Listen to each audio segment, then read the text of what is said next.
ओम बाल जीवन सोपान 16वां भाग विषय संख्या 11 प्रतिबोध अर्थात चेतावनी।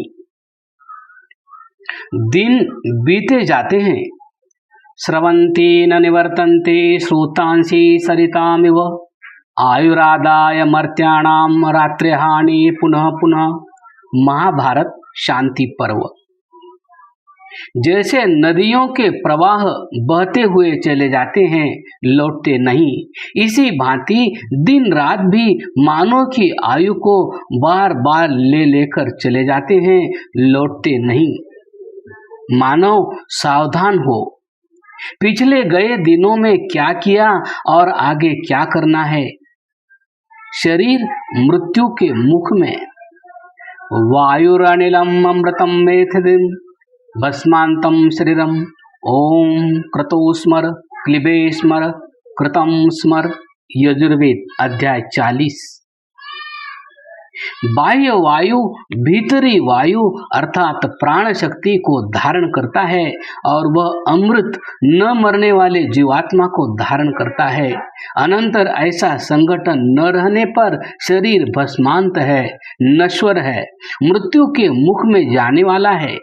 अतः कर्मशील और प्रज्ञानवान जीव, तू किए का तथा कर्तव्य का स्मरण कर, अपने सामर्थ्य का स्मरण कर, अपने को समझ, ओम का स्मरण कर। शरीर मृत्यु के मुख में जाने वाला है।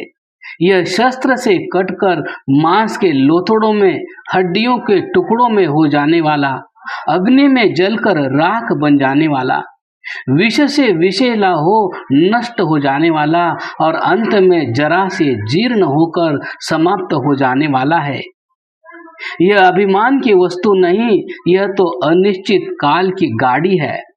इसे ठीक रखकर अच्छी यात्रा कर, सावधानता से चलाकर लक्ष्य को प्राप्त कर लो। रूप आदि को जरा आदि हरते हैं। जरा रूपम हरति ही धैर्यमाशा मृत्यु प्राणान धर्मचर्याम असूया क्रोध श्रियम शीलमनार्य सेवा रियम काम सर्वमेवाभिमान। महाभारत उद्योग पर्व। जरा अर्थात बुढ़ापा रूप सौंदर्य को हर लेता है, आशा धैर्य को, मृत्यु प्राणों को, निंदा धर्माचरण पुण्य को, क्रोध शोभा को, नीच का संग शील को, कामवेग लज्जा को और अभिमान सबको ही हर लेता है, नष्ट कर देता है। नीच संग से आचार और बुद्धि की हानि। असताम दर्शनात् संस्पर्शात् सज्जल्पात् सहासनात् धर्माचाराः प्रहीयन्ते सिद्ध्यन्ति च न मानवाः बुद्धिश्च हीयते पुंसाम नीच ही सह समागमात् मध्यमय मध्यताम याति श्रेष्ठताम यातिम चोत्तमहि। महाभारत वन पर्व। नीच जनों के दर्शन, संसर्ग और उनके साथ अधिक संभाषण तथा बैठने से धर्माचार क्षीण हो जाते हैं तथा मानव अपने कार्यों में सिद्ध सफल नहीं होते हैं। बुद्धि भी नीचों के समागम से हीन हो जाती है, मध्यम जनों के समागम से मध्यम और उत्तम जनों के समागम से उत्तम बुद्धि हो जाती है। आरोहों के भेद से संसार भिन्न भिन्न रूप घोड़ा। हयो भूत्वा देवान वाजी गंधर्वा नरवासु रासनवो मनुष्यान। बृहदारण्यक उपनिषद।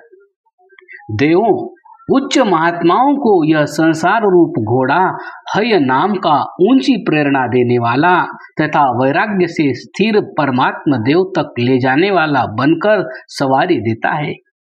मनुष्यों, सामान्य जनों को अश्व नाम का निरंतर मार्गगामी उन्मार्ग न होकर पुनः पुनः जन्म धारण कराने वाला, मानवता की हवा खिलाने वाला बनकर वहन करता है, सवारी देता है।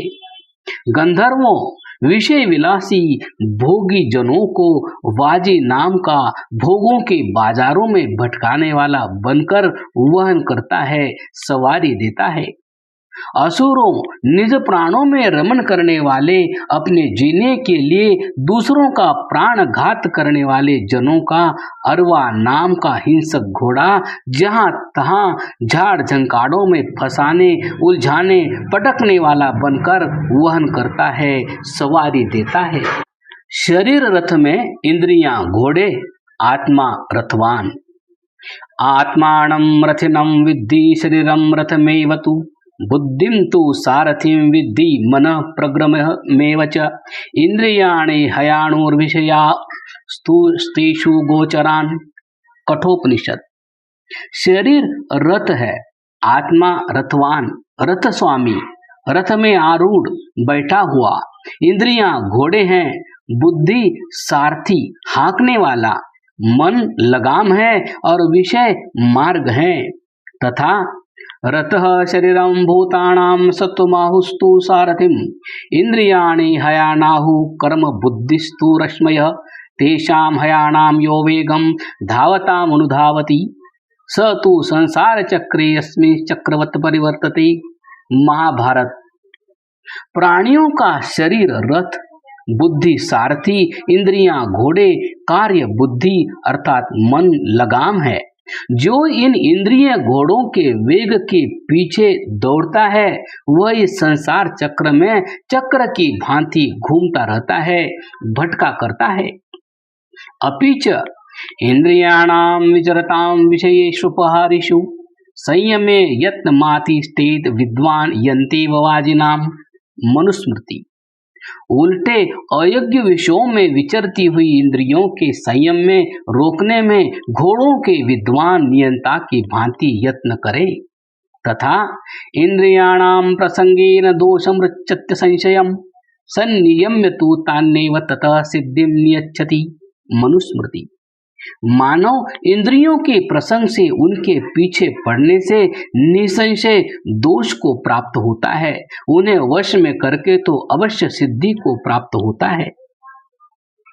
किससे कैसे वर्ताव कर निर्दोष रहे। मैत्री करुणा मुदितोपेक्षाणां सुख दुख पुण्या पुण्य विषयाणां भावना चित्त प्रसादनम। योग दर्शन।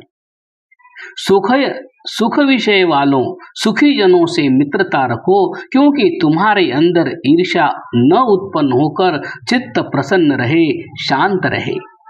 दुख विषय वालों दुखी जनों के प्रति दया भाव रखो, इसलिए कि तुम्हारे अंदर उनको दबाने, सताने, तिरस्कृत करने की भावना न उत्पन्न होकर चित्त अविकल रहे, प्रसन्न रहे।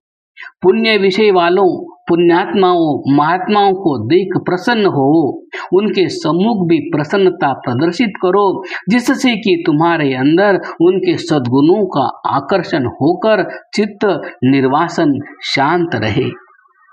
अपुण्य विषय वालों पापात्माओं क्षुद्र आत्माओं को देख उपेक्षा करो, उनके प्रति अरुचि रखो, क्योंकि तुम्हारे अंदर उनके दुर्गुण न आकर चित्त निर्दोष स्वच्छ स्थिर रहे। काम भोग पूरे नहीं होते। कामो जज्जे प्रथमो नयनम देवा आपुहु पितरो नमर्त्याः। अथर्ववेद। प्राणियों के अंदर प्रथम काम भाव भोगेच्छा उत्पन्न हुई, इसे न देव पूरा कर सके, न पितर, न मनुष्य। इच्छा प्रवाह महान है, यह पूरा होने वाला नहीं है। इसे देव, ऊंचे विद्वान, विद्यावान, पितर, रक्षक एवं राष्ट्र संरक्षक, सत्ताधारी और साधारण जन कोई भी पूरा नहीं कर पाता, क्योंकि समुद्र इव ही कामः न कामस्यांतो अस्ति न समुद्रस्य। समुद्र की भांति काम भाव है, न समुद्र का अंत है, न काम भाव का। तथा न जातु काम कामानामुपभोगेन शाम्यति हविषा कृष्णवर्त्मेव भूय एवाभिवर्धते। मनुस्मृति।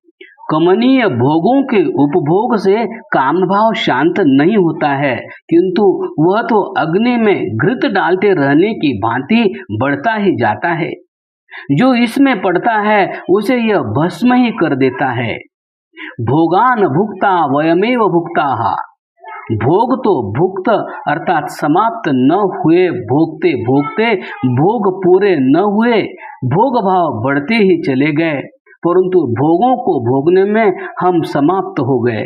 भोगों ने हमें समाप्त कर दिया, मार दिया, क्योंकि भोगे रोग भयम, भोग में रोग का भय है। रोगी होकर समाप्त हो जाना ही परिणाम भोगों के पीछे पड़ने का है। अतः निर्वाह मात्र भोग भोगने चाहिए। यही मर्यादा भोगों के भोगने की है। मर्यादा से बाहर जाना नहीं चाहिए। भोग को मर्यादा से बाहर सेवन करना, जीवन से चिपटा लेना हानिप्रद व्यसन बन जाता है। आजकल बालकों को ऐसे व्यसनों ने घेर रखा है। पान, तंबाकू, चाय, बर्फ आदि के अति सेवन रूप व्यसनों से दूर रहना चाहिए। ऊंचे पद से निकृष्ट कार्य शोभनीय नहीं। यद्यदाचरति श्रेष्ठ तत्तदेवतरो जनः, भगवद गीता। श्रेष्ठ ऊंचे पद पर विराजमान जो जो आचरण करता है उसको अन्य जन भी करता है। सत्पुरुष और असत्पुरुष का विवेक। एते सत्पुरुषाः परार्थ घटकाः स्वार्थं परित्यज्य ये, सामान्यास्तु परार्थमुद्यम हृद स्वार्था विरोधेन ये, ते अमी मानुष राजसाः परहितं स्वार्थाय निघ्नन्ति ये निघ्नन्ति निरर्थकं परहितं ते के न जानीमहे। भर्तृहरि नीति शतक। जो स्वार्थ को त्याग कर परहित साधन परायण है वे सत्पुरुष हैं। स्वार्थ से विरोध न कर परहित साधने में उद्यम करने वाले सामान्य जन हैं। वे न सत्पुरुष और न असत्पुरुष है। जो स्वार्थ के लिए परहित नष्ट करते हैं वे राजस रजोगुणी असत्पुरुष हैं। जो निरर्थक परहित को नष्ट करते हैं वे कौन है, किस कोटि में है नहीं जानते, वे तो अत्यंत अधम है। हानि लाभ आदि की सूचना। को लाभो गुणसंगमः किम सुखम प्राज्ये तरहि संगति, का हानि समयच्युति निर्पुणता का धर्मवेत्तत्वे रतिः, कह शूरो विजितेन्द्रिय प्रियतमा का अनुव्रता ही, धनम विद्या किम सुखम प्रवासगमनम राज्यम किमाज्ञा फलम। नीति शतक। लाभ क्या है? गुणीजनों का मेल समागम। क्या दुख है? बुद्धिहीनों की संगति।